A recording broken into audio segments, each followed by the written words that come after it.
लोग कहते हैं जितना गुड़ ना होगा चाय उतना ही मीठी होगी, और गुड़ एकदम ही ना चाहते हो और चाय भी मीठी पाना चाहते हो। तो जब हम अपने शास्त्रों का मार्गदर्शन करेंगे ना तो जीवन में बहुत कुछ पाओगे, बहुत कुछ। अगर आप बहुत ज्यादा परेशानियों में पीड़ित हैं, आपको लगता है कि जीवन में सारे रास्ते बंद हो गए हैं, अब हम कहां जाएं, तो आप हनुमान चालीसा पढ़ना स्टार्ट कर दो। सुबह शाम 11-11 बार पढ़ो, संकल्प लेके पढ़ो कि मैं 11 दिन का अनुष्ठान कर रहा हूं, मेरा ये संकल्प, मेरा ये कार्य पूरा हो जाए।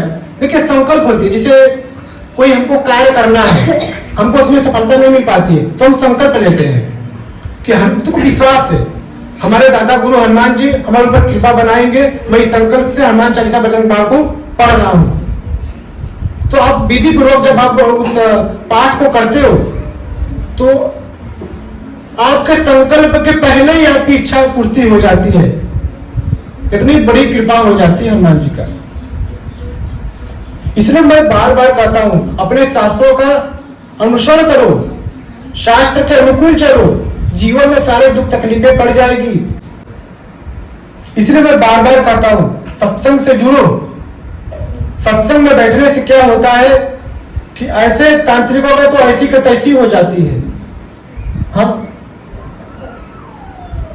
और कोई आपका बुरा भी करना चाहे तो बुरा नहीं कर सकता है। कुछ क्षण के लिए परेशानी डाल भी देगा लेकिन वो रुकने वाला नहीं, वो तुरंत हट जाएगा।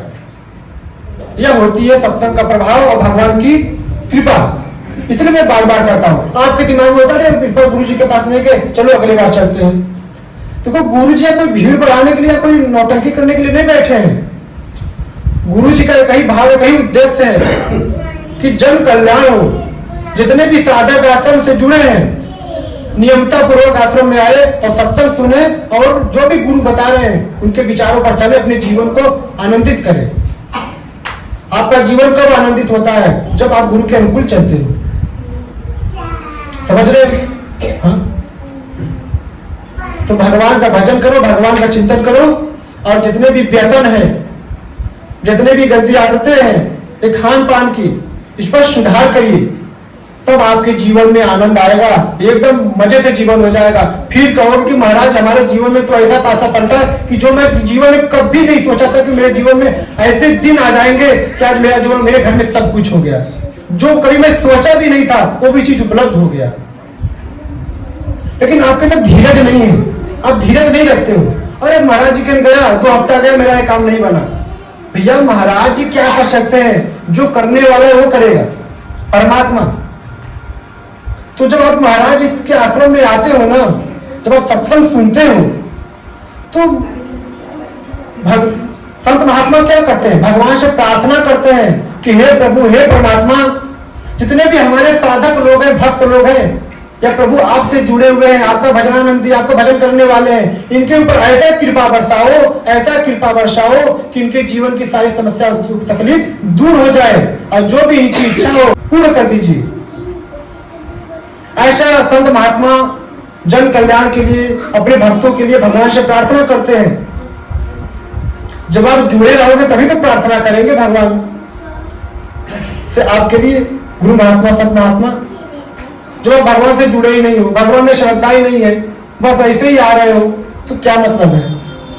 मैं बार बार कहता हूं कि यहां पर हमको कोई पाखंड, कोई भीड़ नहीं लगाना है। जैसे जो भी है विश्वास से आए, श्रद्धा से आए, जो भी उसकी मनोकामनाएं वो पूर्ण होगी। किसी का लेट होता है, किसी का पहले हो जाता है, लेकिन होगा जरूर। जब कहीं बजोगे, जब कभी समस्या से घिरोगे, तो यही भजन, यही सत्संग, यही प्रभु की कृपा वहां पर आपको बचने नहीं देगी, अड़चने नहीं देगी, उबार देगी। यही तो कृपा होती है। कृपा क्या होती है? कृपा क्या होती है? कोई हमारा बर्तन उड़ाने वाला हो, अचानक उसका मन चेंज हो जाए, नहीं इसको छोड़ दिया जाए, यही तो प्रभु की कृपा है। कृपा है क्या? हिरण्यकश्यप प्रहलाद को मारने के लिए गया, लेकिन प्रहलाद को अपने भगवान में भरोसा था। यहां तक छुरियां आ गई लेकिन विश्वास खत्म नहीं हुआ। लेकिन भगवान खंभे तोड़ के निकले कि नहीं? खंभे से निकले बचाने के लिए ना। जब प्रहलाद का हिरण्यकश्यप अनहित करना चाहा, उनका बुरा करना चाहा, तब तक भगवान थामे कि नहीं थामे? कब थामे? जब हिरण्यकश्यप को एकदम फेंक दिया गया तब भगवान नीचे से थामे, है कि नहीं? आपको अपने भगवान पर पूरा भरोसा नहीं है, आपको अपने आप पर भी भरोसा नहीं है, इसलिए आप भगवान पर संदेह करने लगते हो कि मेरे साथ ऐसा हो गया, मैं गुरु महात्मा से जुड़ा हूं लेकिन मेरा ये काम नहीं हुआ। धीरज रखो, हर समस्या का समाधान भगवान करेंगे, विश्वास रखो। खेती में आप जितना अच्छे से खेती करते हो, उसका देखभाल करते हो, उसकी जितना अच्छे से निराई पढ़ाई करते हो, उसको अच्छे से सींचते हो समय समय पर, उतनी अच्छी फसल होती है। जितने अच्छे से आप अपने मन को पवित्र कर विधि पूर्वक जब हम भगवान का भजन करेंगे ना, उतनी अच्छी से भगवान हमारे ऊपर कृपा बरसाएंगे। लोग कहते हैं जितना गुड़ नाओगे चाय उतनी ही मीठी होगी। अब गुड़ एकदम ही नाना चाहते हो और चाय भी मीठी पाना चाहते हो, क्या संभव है? क्या मतलब दुनिया एकदम पाखंड में पड़ी हुई है, अंधविश्वास में पड़ी हुई है। भगवान के नाम पर पाखंड करोगे, पहले भगवान को समझो। मंदिर में जाते हो ना, माला ले जाते हो, फूल पुष्प ले जाते हो, धूप लगाते हो भगवान को। देखिए, भगवान के धूप लगाने का ये मतलब नहीं, पुष्प चढ़ाने का मतलब नहीं, भगवान सिर्फ हमारा काम तू करा। भरोसा करके देखो, एक भी काम नहीं रुकने वाला। अर्जुन भगवान कृष्ण पर पूरा भरोसा कर दिए कि प्रभु आप कुछ मत करना, बस मेरे साथ रहो। अर्जुन जानते थे कि जब हमारे साथ भगवान भी रहेंगे, भगवान कुछ भी नहीं करेंगे तब वो बहुत कुछ हो जाएगा। भगवान कृष्ण अर्जुन के साथ बराबर रहे, विजय किसका हुआ? पांडु लोग विजय हुए कि नहीं हुए? अनाथ किसका हुआ? दुर्योधन का। देखो, लोभ और आश्रय प्रवृत्ति जिसके अंदर है, लोभ जिसके अंदर है, उसका नाश हो जाता है एक समय।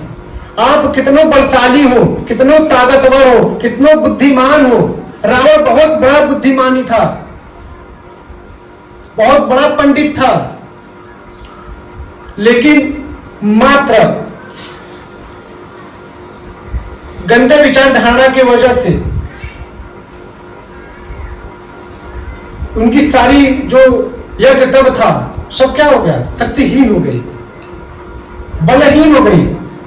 जब जब आप अपने शक्तियों का प्रयोग गलत कार्यों में लगाओगे, वह शक्ति शक्तिहीन हो जाएगी। लेकिन जब आप अपने शक्तियों का जो हमें ऋषि मुनियों द्वारा मिला है, भले से आप तब किए हो, लेकिन जब वो शक्ति आपको मिला, उसको धर्म कर्म में नहीं लगाओगे, उसके बुरे कार्य में लगाओगे, तो शक्तियों का एक न एक दिन नाश हो जाएगा।